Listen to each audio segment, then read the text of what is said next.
Bismillahirrahmanirrahim. Today our topic is about light reaction of photosynthesis for class first year biology from chapter 4. Now first we discuss about the learning objective.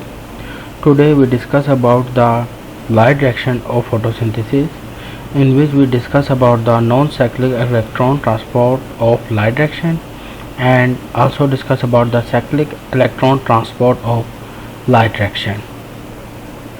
Now first we discuss about photosynthesis. In our previous lecture we have discussed about the mechanism of photosynthesis, in which we have discussed that the photosynthesis complete into two steps, that is light reaction and dark reaction. Light reaction is responsible for making the chemical energy, that is ATP and NADPH, and the dark reaction is responsible for the manufacturing of food. Now today we have to discuss about the light reaction. Now first, what is a light reaction? Basically the light reaction is the process in which we have studied about the chemical energy which is utilized by the dark reaction for the manufacturing of food. It uses the energy from sunlight and it depends upon the light, while it takes place in the granum of chloroplast. Photosynthetic pigments are present in the granum of chloroplast, which are organized in the form of cluster, which is known as photosystem. In our previous lecture we have also discussed about the photosystems, that the photosystem of photosynthesis are mostly present in the form of cluster which contain chlorophyll molecules, and there are two types of photosystem present, photosystem 1 and photosystem 2.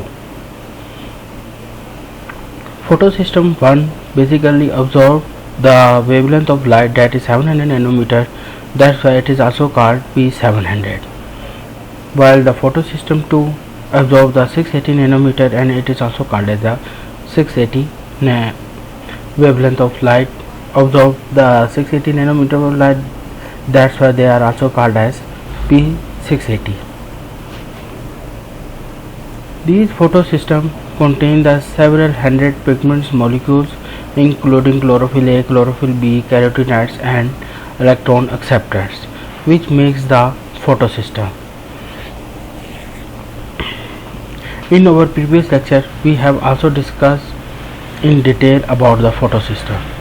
So basically when the chlorophyll molecules and the other recessive pigments combine together in the form of cluster, then they form the photosystems, and which wavelength of light they absorb, then they are considered as this type of photosystem. Basically two types of photosystem exist, photosystem 1 and photosystem 2, because the maximum wavelength of light it absorbs 700 nanometer, that's why they are called the photosystem 1, and another photosystem which absorb the 680 nanometer of light maximum, that's why they are called as a photosystem 2 and also called as a P680 photosystem. Now in our previous lecture we have also discussed about that this photosystem consists of two parts, that is antenna complex and reaction center. Basically antenna complex consider the chlorophyll and accessory pigments, while the reaction center consider the chlorophyll A molecules and electron transport chain, which is responsible for the excitation of electron and also responsible for the production of chemical energy. Now we have to discuss the light reaction. This light reaction takes place in two steps, basically that is the non-cyclic electron transport of light reaction and cyclic electron transport of light reaction. Basically light reaction जो है, जो light dependent है, जिसकी मदद से chemical energy जो generate होनी है, उसके क्या बेसिकली क्या होते हैं, ये भी इसके भी दो टाइप्स हैं कि ये कैसे जो है हो रही है। आगे एक है नॉन साइक्लिक इलेक्ट्रॉन ट्रांसपोर्ट होती है और एक साइक्लिक इलेक्ट्रॉन ट्रांसपोर्ट होती है, जिसको हम डिटेल में डिस्कस करेंगे। सबसे पहले हम लाइट डायरेक्शन में जो साइक्लिक इलेक्ट्रॉन ट्रांसपोर्ट है उसको डिस्कस करेंगे कि वो कैसे हो रही है। जो नॉन साइक्लिक है इलेक्ट्रॉन ट्रांसपोर्ट ऑफ लाइट, उसको सबसे पहले हम डिस्कस करेंगे, फिर उसके बाद हम cyclic electron transport of light direction को डिस्कस करेंगे। अब देखते हैं कि जो हमारे पास non cyclic electron transport of light direction है वो कैसे टेक्स प्लेस हो रही है। इसमें भी क्या है, डिफरेंट स्टेप्स इन्वॉल्व हैं which are responsible for the non cyclic electron transport of light direction. और वो कौन कौन से हैं। सबसे पहले क्या होता है, absorption of light by photo system 2 and excitation of its electron. फिर इसके बाद फोटोलाइसिस ऑफ वाटर है। फिर उसके बाद आपके पास इलेक्ट्रॉन ट्रांसपोर्ट चेन होता है फॉर फोटो सिस्टम 2 का। फिर इसके बाद electron flow from photo system 2 to photo system 1 है। फिर absorption of light by photo system 1 and excitation of its electron है। और फिर इसके बाद जो electron flow basically electron transport chain है from photo system 1 to NADP। तो ये इसके सिस्टमेटिक वे हैं कि सबसे पहले जो है कि कैसे स्टार्ट हो रही है और इसकी ये स्टेप्स हैं। ये पहला स्टेप इसका जो है वो absorption of light by photo system 2 and excitation of its electron, and then last step इसका जो होता है वो आपका इलेक्ट्रॉन फ्लो होती है from photo system 1 to NADP तक। और अब हम इसको इन सारे स्टेप्स को 1 बाय 1 डिस्कस करेंगे। अब हम जो non cyclic electron transport of light direction है उसको हम डायग्राम से डिस्कस करते हैं। सबसे पहले आपको जो हमने बताया था कि क्या होता है, एक्सेप्टेंस ऑफ इलेक्ट्रॉन होगी फ्रॉम फोटो सिस्टम 2। बेसिकली क्या होता है कि जब लाइट एनर्जी जो सनलाइट है, सनलाइट से जब light energy photo system 2 accept करेगा, जो 680 आपके पास ये देखने P680 वाला है, उसके जो क्लोरोफिल के मॉलिक्यूल्स हैं, जो क्लोरोफिल ए के मॉलिक्यूल्स हैं जो रिएक्शन सेंटर बनाते हैं, जब वो लाइट एनर्जी को एब्जॉर्ब करते हैं तो यहाँ से इलेक्ट्रॉन जो है एक्साइटेशन हो जाएगी, इलेक्ट्रॉन की एक्साइटेशन होगी जिसकी वजह से ये एक्साइट होकर जो है वो जो है मूव कर जाएगा। एक्साइट होने की वजह से उसमें की जो एनर्जी है वो जो हायर एनर्जी स्टेट पे चला जाएगा। एनर्जी ये देखें, एनर्जी ऑफ इलेक्ट्रॉन्स एक्साइट पर कुछ और ही है। जब आपके क्लोरोफिल मॉलिक्यूल्स एब्जॉर्ब करते हैं लाइट एनर्जी को, तो बेसिकली क्या होता है कि जो इलेक्ट्रॉन्स हैं वो क्या कर जाते हैं, जंप कर जाते हैं, हायर एनर्जी स्टेट में चले जाते हैं, which are accepted by the primary acceptors. जो आपके पास फियोफाइटिन है, जो प्राइमरी एक्सेप्टर है फोटो सिस्टम 2 का, वो उसे एक्सेप्ट कर लेगा। तो सबसे पहला स्टेप क्या हुआ, absorption of light from photo system 2 and excitation of its electron. और उसकी एक्साइटेशन ऑफ इट्स इलेक्ट्रॉन हुई और ये इलेक्ट्रॉन जो है ये फ़ौरन मूव करेगा। और जो प्राइमरी एक्सेप्टर है, अब ये प्राइमरी एक्सेप्टर कौन से कहाँ पे प्रेजेंट होगा, फोटो सिस्टम 2 का। जो प्राइमरी एक्सेप्टर है फोटो सिस्टम 2 का उसे एक्सेप्ट कर लेगा और which are responsible to create the hole. और आपके पास आप ये देखें, आप इधर देख रहे हैं तो ये आपको इधर जो यहाँ पे P680 नज़र आ रहा है, वहाँ पे बेसिकली ये जो आपको डार्क ग्रीन कलर का ये नज़र आ रहा है, ये होल क्रिएट हो गया। बेसिकली इधर क्या हो गया, होल क्रिएट हो गया है। होल से मतलब ये है कि यहाँ पे डेफिशिएंसी ऑफ इलेक्ट्रॉन हो गया है, यहाँ पे लॉस ऑफ इलेक्ट्रॉन हो गया है, जिसकी वजह से डेफिशिएंसी ऑफ इलेक्ट्रॉन हो गया और होल क्रिएट हो गया है। अब इस होल को क्रिएट जो है वो फिलअप कैसे किया जाएगा कि ये जो लाइट एनर्जी क्लोरोफिल मॉलिक्यूल ने अब्जॉर्ब करी और उसकी जो एक्साइटेशन होगी जिसकी वजह से फोटो सिस्टम 2 में होल क्रिएट हुआ है, इसी लाइट एनर्जी की वजह से जो यहाँ पे जो वाटर मॉलिक्यूल्स मौजूद होंगे, जो वाटर मॉलिक्यूल्स जो मौजूद होंगे उससे की क्या हो जाएगी, उसकी स्प्लिटिंग हो जाएगी। Splitting into 2 compound, that is the oxygen, एक ऑक्सीजन बनेगा और एक हाइड्रोजन बनेगा और 2 हाइड्रोजन रिलीज होंगे। ये देख रहे हैं, एक ऑक्सीजन और 2 हाइड्रोजन रिलीज हो रहे हैं। ये जो ऑक्सीजन है ये जो एनवायरनमेंट में क्या होगा, रिलीज हो जाएगा। और जो आपके पास ये जो 2 हाइड्रोजन है, ये बेसिकली ये जो प्रोटॉन है, जिसे आप प्रोटॉन भी बोलते हैं, ये जो 2 प्रोटॉन्स हैं इसके पास एनर्जी है। एक तो ये जो 2 इलेक्ट्रॉन्स है बेसिकली क्या करेंगे, ये जो होल क्रिएट होता है इस होल को फिलअप कर देंगे। splitting of water in the presence of sunlight, that's why they are called the photolysis. And the first product, that is the oxygen, which is released into the air, and they are become the source of atmospheric oxygen, while the hydrogen, and this hydrogen are released, which is also known as the proton. This proton fill up the gap which is present in the photosystem 2 due to the excitation of the electrons in photosystem 2। जो excitation of electron जो photosystem 2 में हुई थी और whole create हुआ था, वो कौन फिलअप कर देगा? आपके पास जो ये प्रोटॉन है वो उसको फिलअप कर देगा। और इस तरह क्या होगा, आपके पास ये जब इधर फिर फिलअप हो जाएगा और इसी तरह ये प्रोसेस कंटिन्यू रहेगा। फिर दोबारा इलेक्ट्रॉन की एक्साइटेशन होगी और ये फर्दर आगे मूव करेगा, और यूँ हमारे पास ये स्टेप क्या है, चलता रहेगा। तो फर्स्ट स्टेप तो हमारे पास होगी excitation of the electron from the photosystem 2 and which is accepted by the primary acceptors of the photosystem 2।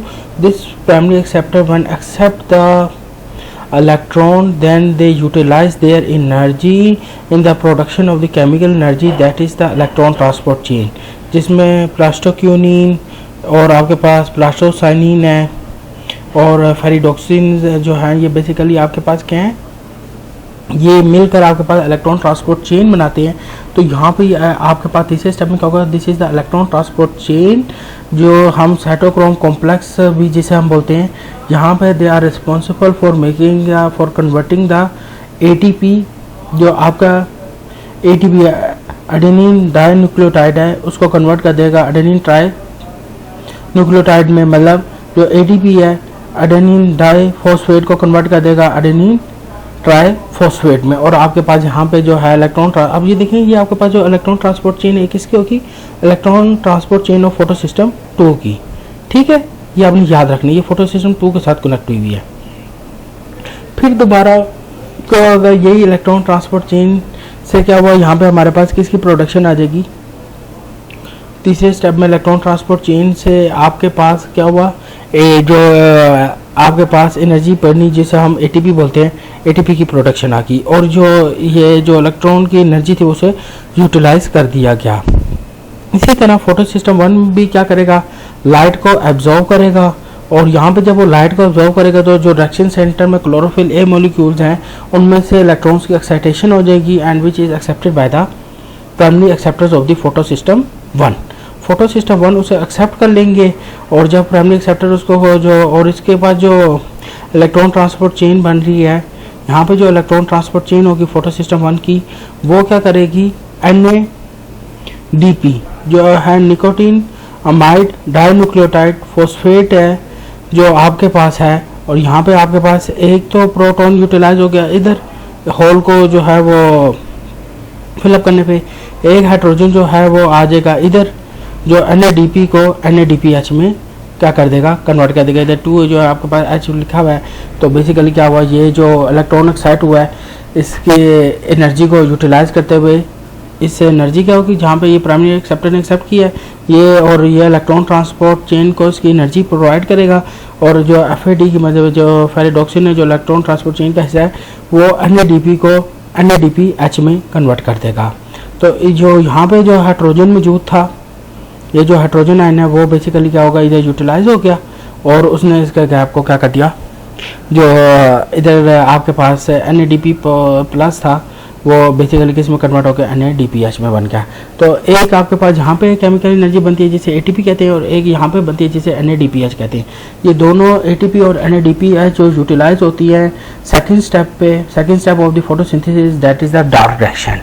तो अब सवाल ये पैदा होता है कि क्वेश्चन ये राइज होता है कि जब इधर से लाइट एनर्जी में ऑब्जॉर्व हुई है और फिर दोबारा इधर क्या हो जाएगा, और एक्साइटेशन ऑफ द इलेक्ट्रॉन हुई है फ्रॉम फोटोसिस्टम 1, तो also responsible to create a hole in photosystem 1।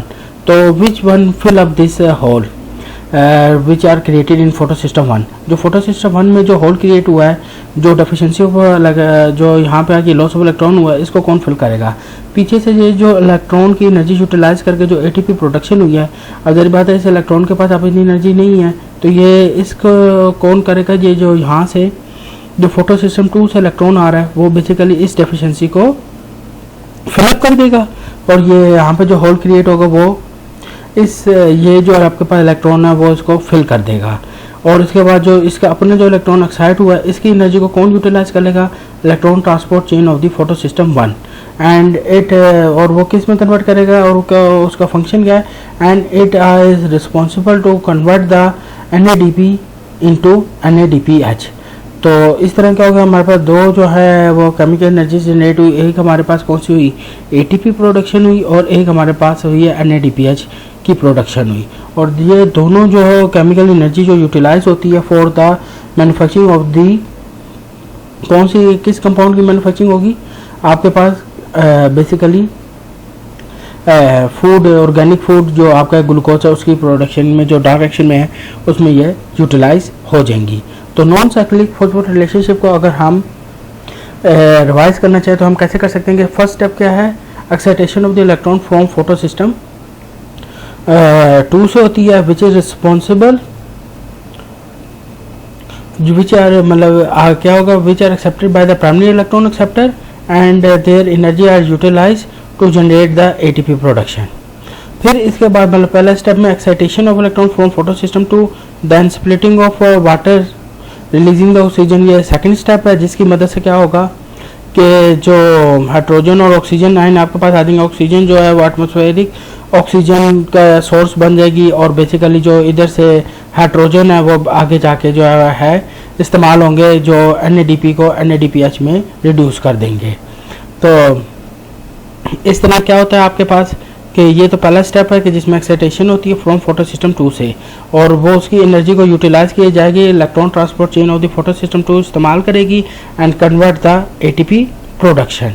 और जब उसके इलेक्ट्रॉन जो हैं उसकी एनर्जी को यूटिलाइज हो जाएगी तो उसकी एनर्जी कम हो जाएगी, लोअर हो जाएगी, और जो पहले से जो फोटो सिस्टम 7 में होल क्रिएट हुआ है उसको फिलअप कर देगी जो फोटो सिस्टम 2 से इलेक्ट्रॉन आ रहा है। और फिर फर्दरमोर जो फोटो सिस्टम 2 का जो फोटो सिस्टम 1 का इलेक्ट्रॉन जो एक्साइट हुआ है उसकी एनर्जी को यूटिलाइज करके हम NADP को NADPH में कन्वर्ट कर देंगे। इसमें क्या है वो जो है आपको पता है एडिशन ऑफ हाइड्रोजन जो होती है उसे हम रिडक्शन कहते हैं। तो बेसिकली क्या होगा कि हमारे पास NADPH आ जाएगी और ATP की भी प्रोडक्शन हो जाएगी। तो ये बेसिकली क्या है एनर्जी कंपाउंड्स हैं। आपको पता है कि लिविंग ऑर्गेनिज्म के अंदर ATP जो है वो एनर्जी सोर्स है, और इस तरह जो हमारे पास NADPH और ATP जो है वो आगे हमारे पास यूटिलाइज होगी किसमें, डायरेक्शन में, ताकि ग्लूकोज की फॉर्मेशन हो सके। जब आपके पास ऐसा भी होता है, अब हम ये तो था किसके बारे में, non cyclic electron transport of light direction के बारे में था, जिस जो कि बेसिकली इसके अगर हम डायग्राम देखें, इन्वर्टेड डायग्राम देखें तो ये आपको देखें तो ये आपको Z लिखा हुआ नज़र आएगा। तो non cyclic electron transport of light direction को आल्सो हम क्या कहते हैं, Z scheme of the light direction. तो इसका क्वेश्चन जो है वो इस तरह राइज होता है, explain the process of non cyclic electron transport of light direction. और साथ साथ कभी कभार ये देते हैं right note on Z scheme of light direction. तो इसके अंदर मेजर ये 6 स्टेप्स हैं, इनको आपने तरतीब से लिखना है कि absorption of the electron from photo system 1, ये सॉरी फोटो सिस्टम 2, मतलब सबसे पहला स्टेप क्या है, excitation of electron from photo system 2। Second step आपके लिखेंगे splitting of water. Third step क्या होगा आपका, इलेक्ट्रॉन ट्रांसपोर्ट चेन। चौथा स्टेप होगा electron flow from photo system 2 to photo system 1 and responsible for the production of ATP। और third step आपके पास मतलब फिफ्थ स्टेप क्या होगा कि जो होल क्रिएट हुआ है फिल अप बाय द, किससे फिल अप कर रहा है, fill up by the photo system 2। Electron मतलब फोटो सिस्टम 1 में जो hole create from photo system 1 is fill up by the photo electron from the photo system 2। और फिर इसके बाद आपके पास क्या आ जाएगा, इसमें भी आपके पास जो ये पांचवें स्टेप में साथ ये फिलअप हुआ and the excitation of the electron from photo system 1। फिर और उसको कौन यूटिलाइज कर लेगा, electron transport chain of the photo system 1 करेगी, और they are responsible for production of the NADPH। तो these are the basic steps of the non cyclic electron transport of the light reaction.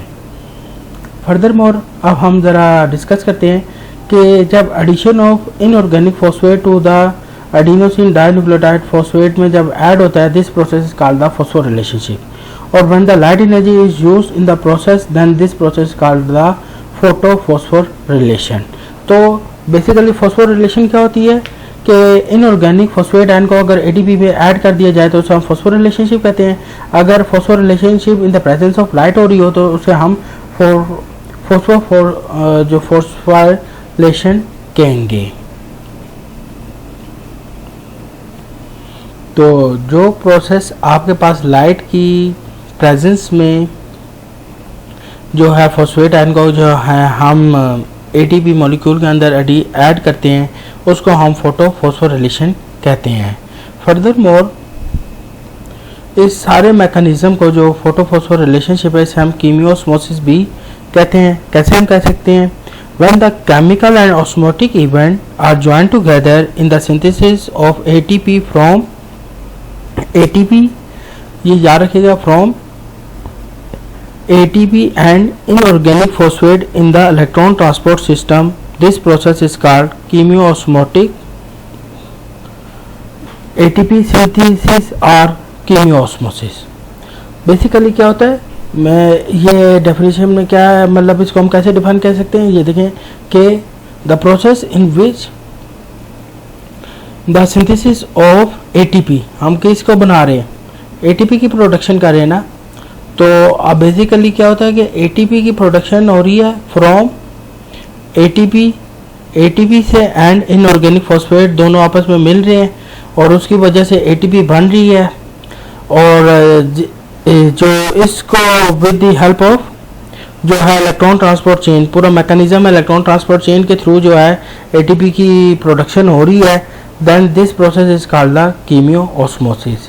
तो इसको हम फिर दोबारा मैं आपको इसकी डेफिनेशन बता देता हूँ कि when the chemical and osmotic event are joined together in the synthesis of ATP from ADP and inorganic phosphate in the electron transport system, then this process is called chemiosmosis or chemiosmotic ATP synthesis। तो basically क्या है कि ATP की production ATP और inorganic phosphate के आपस में मिलने की वजह से हो through electron transport chain, then this process is called the chemiosmosis. तो और फॉस्फोरिलेशनशिप क्या है कि एटीपी और इनऑर्गेनिक फॉस्फेट आपस में कंबाइन करें और एटीपी की प्रोडक्शन हो, तो then this is called phosphorylation. अगर ये फॉस्फोरिलेशनशिप लाइट के प्रोसेस में in the presence of light हो रही हो तो then this process is called the photophosphorylation. तो ये तो था फोटोफॉस्फोरिलेशनशिप और कीमियोओस्मोसिस के बारे में। अब हम फर्दर जो है साइक्लिक इलेक्ट्रॉन फ्लो को डिस्कस करेंगे। आपने अभी जो है वो नॉन साइक्लिक इलेक्ट्रॉन फ्लो कोई स्कीम को देखा, तो उसके अंदर आपने देखा कि फोटो सिस्टम 2 से जो है फोटो सिस्टम 1 तक जो है इलेक्ट्रॉन फ्लो हो रही थी और उसके बाद फिर जिसकी वजह से जो है एनर्जी प्रोडक्शन हो रही थी और जहाँ और साथ साथ आपको ये भी पता है एनर्जी प्रोडक्शन हो रही थी जिसने आगे जो है यूटिलाइज होकर फूड की मैन्युफैक्चरिंग करनी है, जो कि हम डार्क डायरेक्शन में पढ़ेंगे। जब आपके पास शॉर्टेज हो जाए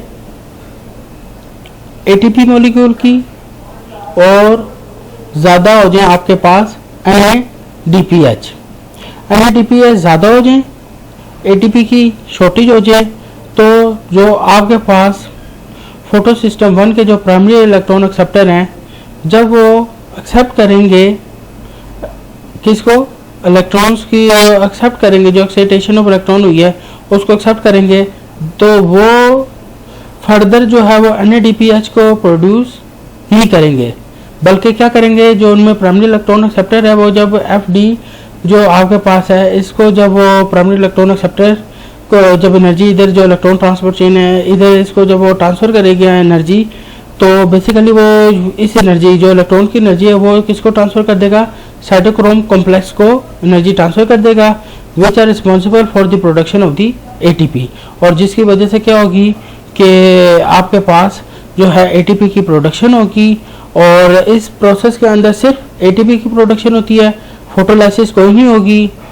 NADH की प्रोडक्शन कोई नहीं होगी, ओनली प्रोड्यूस ATP। और जब तक ATP की जो शॉर्टेज है उसे की कमी को पूरा नहीं कर दिया जाएगा तब तक क्या रहेगा, साइक्लिक इलेक्ट्रॉन फ्लो रहेगी कि और इसमें सिर्फ एक ही फोटो सिस्टम इन्वॉल्व होता है। और वो कौन सा फोटो सिस्टम इन्वॉल्व है, फोटो सिस्टम 1। जब इधर से फोटो सिस्टम 1 जब लाइट एनर्जी को ऑब्जॉर्व करेगा और जिसकी वजह से क्या हुआ, इलेक्ट्रॉन एक्सेप्टर जब प्राइमरी इलेक्ट्रॉन एक्सेप्टर जो है वो एक्सेप्ट करेगा, then they move this energy towards the cytochrome complex. तो वो बेसिकली उसको किधर भेज देगा, साइटोक्रोम कॉम्प्लेक्स के बाद भेज देगा ताकि जो है वो क्या हो सके, आपके पास ATP की प्रोडक्शन हो सके और जो शॉर्टेज ऑफ ATP है उसको पूरा किया जा सके। और इसमें सिर्फ जो है ATP की प्रोडक्शन होती है, NADPH नहीं बनता, फोटोलाइसिस नहीं होती, वाटर की कोई ब्रेकडाउन नहीं होगी या ऑक्सीजन जो है इसमें कोई रिलीज नहीं होगी। Only they are responsible for the ATP production and when the shortage is reduced, जब शॉर्टेज कम हो जाएगी, देन दिस साइक्लिक प्रोसेस जो is converted back to the non cyclic electron flow. और जैसी शॉर्टेज पूरी हो जाएगी तो ATP की प्रोडक्शन जब पूरी हो जाएगी तो इस प्रोसेस को दोबारा जो है वो नॉन साइक्लिक इलेक्ट्रॉन फ्लो की तरफ जो है वो मूव कर दिया जाएगा ताकि जो है वो प्राइमरी इलेक्ट्रॉन एक्सेप्टर जो है फोटो सिस्टम के वो भी इन्वॉल्व हो जाए और जो है NADPH की और ऑक्सीजन की भी प्रोडक्शन हो सके। तो ये तो था cyclic electron flow of photo synthesis in light reaction के बारे में। अब नेक्स्ट टाइम जो है हम जो है वो डार्क रिएक्शन के बारे में पढ़ेंगे। तो आज हमने फोटोसिंथेसिस के जो मैकेनिज्म है उसमें सिर्फ लाइट रिएक्शन को डिस्कस किया है और उसमें हमने non cyclic electron flow plus जो है साइक्लिक इलेक्ट्रॉन फ्लो को पढ़ा है। नेक्स्ट टाइम हम जो है डार्क रिएक्शन को स्टडी करेंगे। Thank you.